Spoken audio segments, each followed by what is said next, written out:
Some of you do, some of you don't. Do you know why they do that? Do you know what the purpose of that is? They're not enticing you with the prize. Everybody that gets it knows, hey, if I need a toaster, I need to stop by. That's a small part of it, but the biggest part is, every one of those that gets brought in, you have to bring it back in with you, right? You have to bring the mailing piece back in with you. They can then track and tell what kind of response they got for their money. They can then track and tell out of that response what percentage spent money with them. That way they can figure out from the cost of the mailing, and direct mailing is not cheap at all. Thousands of dollars to do a mailing. And I mean, if you think about it, it has to cost that much. You've got to get the printing done, it's got to look flashy, you've got to put all the research into it, you've got to put all the time into it to determine the best way to present your message. You've got to pay someone to sit in the back room and lick every one of those keys and stick it on the card, whatever it takes. But it's worth it.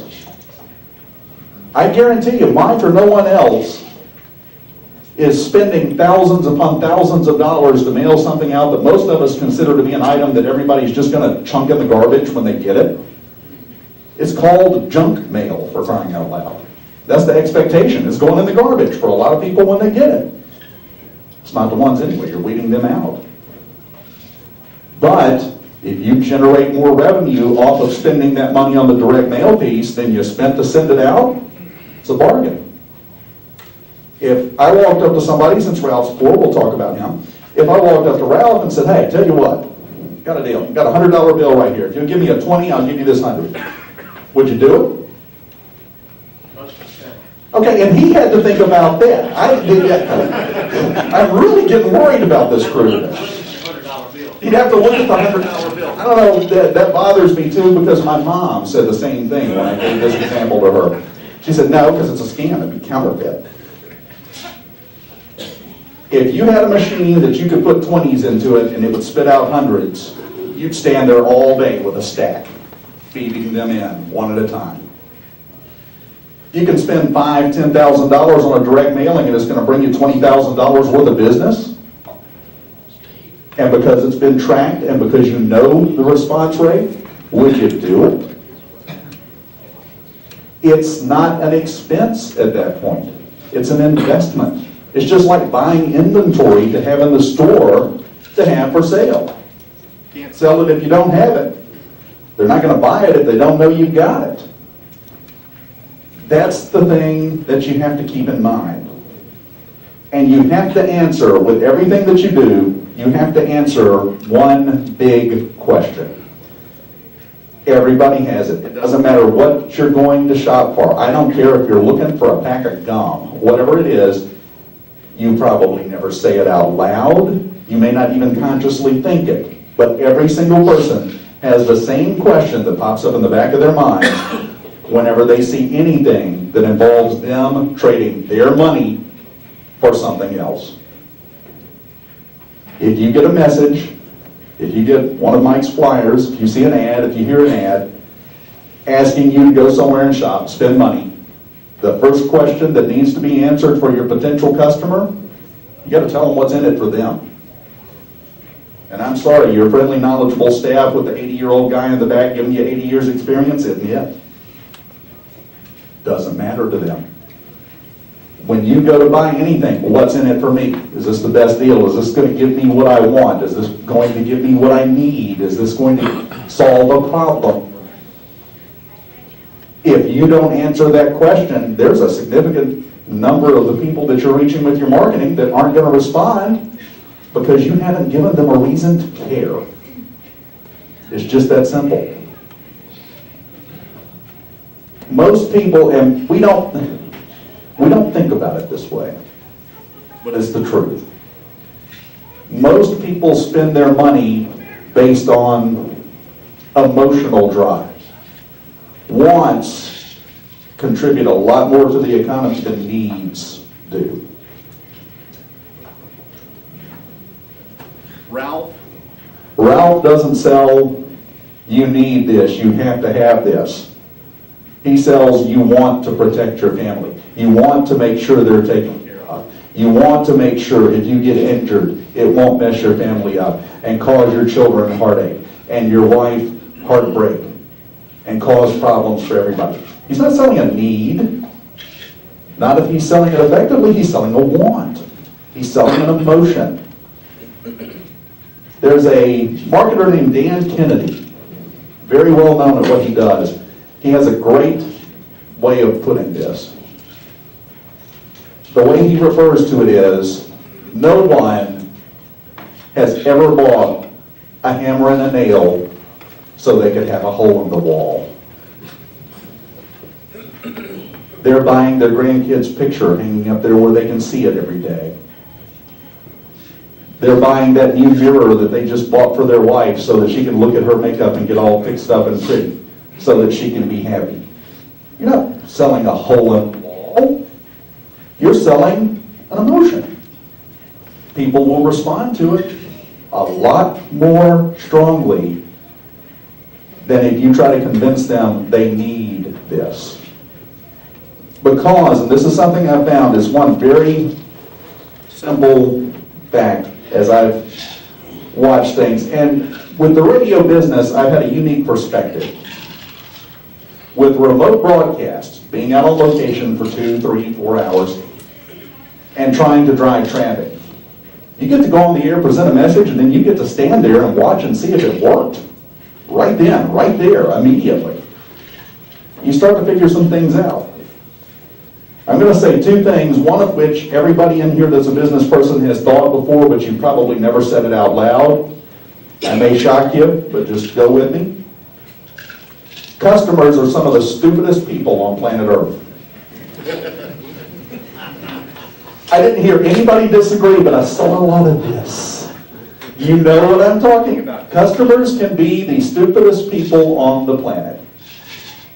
But it's in a specialized way because your customers are like raising a 2-year-old. They are. Think about it. When you're teaching your 2-year-old to do something they need to do,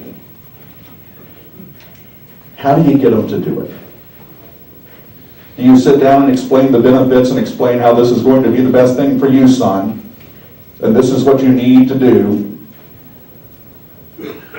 Or do you put the fear of pain in their gluteus maximus into their head?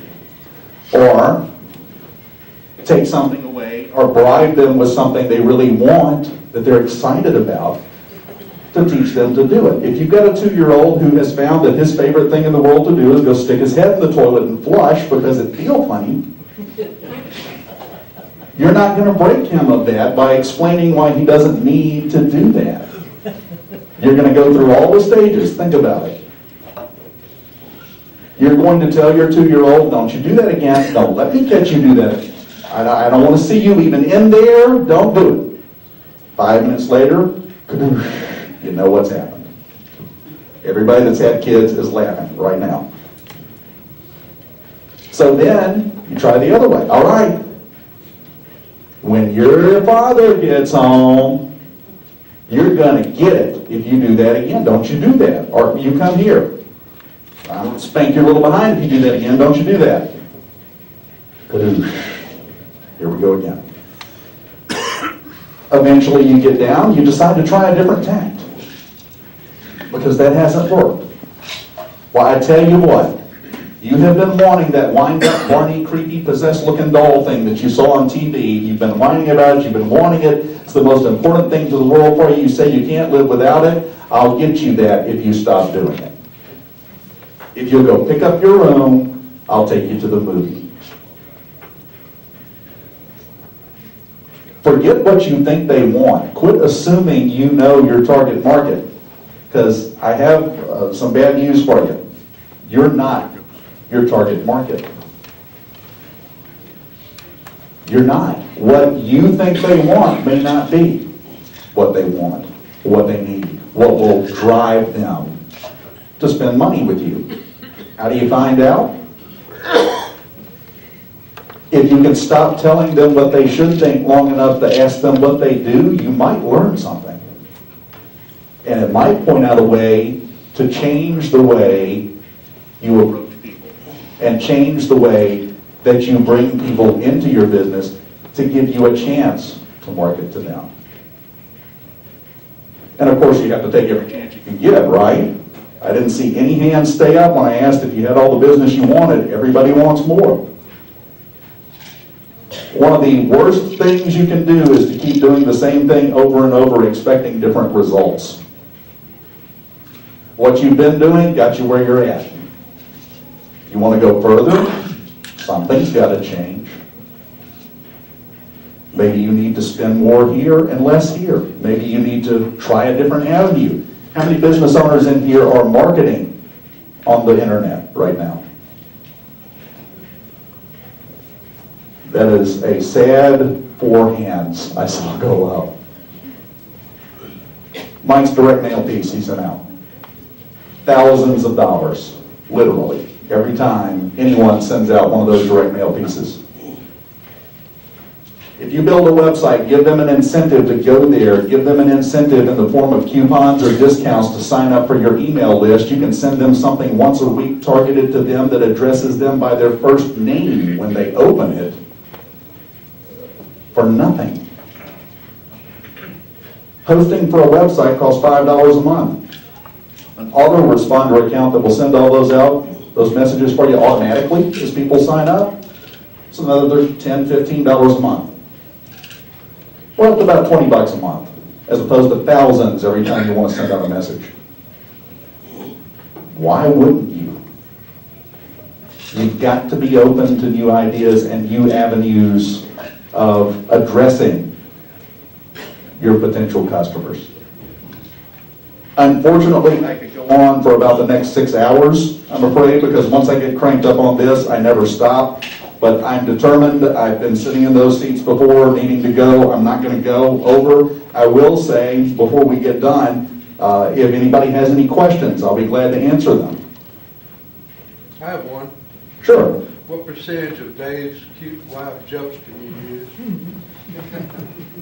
That's a funny question. Dave's Cute Wife at yahoo.com. She has become known as Dave's Cute Wife. If I had a nickel for every joke I can't use and had to pay 100 for every one I can, I would be a rich, rich man right now. My favorite story, there was one joke that was sent in there one time. This was a horrible joke. I can't tell this joke here. No way, forget it. Never in a million years. I'd have to move if I told this joke out loud. Well, you know how in your email account you can have a signature that's automatically attached to every email that goes out. You set it out, you forget about it, it goes. Well, she called me in there. She was checking the account. She called me in. She said, come here, look at this. I hear her just dying laughing back there. And I think, oh, great, this will be good. So I go, and it's this joke, and I mean, wow, it's a joke. I would look around before I told it in a bar at midnight, that kind of joke. The signature that was automatically attached was inviting you to join her for Sunday school at her church that Sunday. True story. So the percentage, low. Very, very low. What you got, Landon? I'm just curious as whether or not Phil sells his products that they want or in need. Who? Market definitely wants. Yeah, we'll go with wants. We'll go with wants. But Phil. You definitely fall into the needs. Well, depends on which way you look at it. Sometimes you have to convince people that they want what they need before they'll buy it. I hate to say it, but it's the truth. You need it, doesn't mean you're going to do it. Anybody else? I think that's it. I appreciate you guys having me today.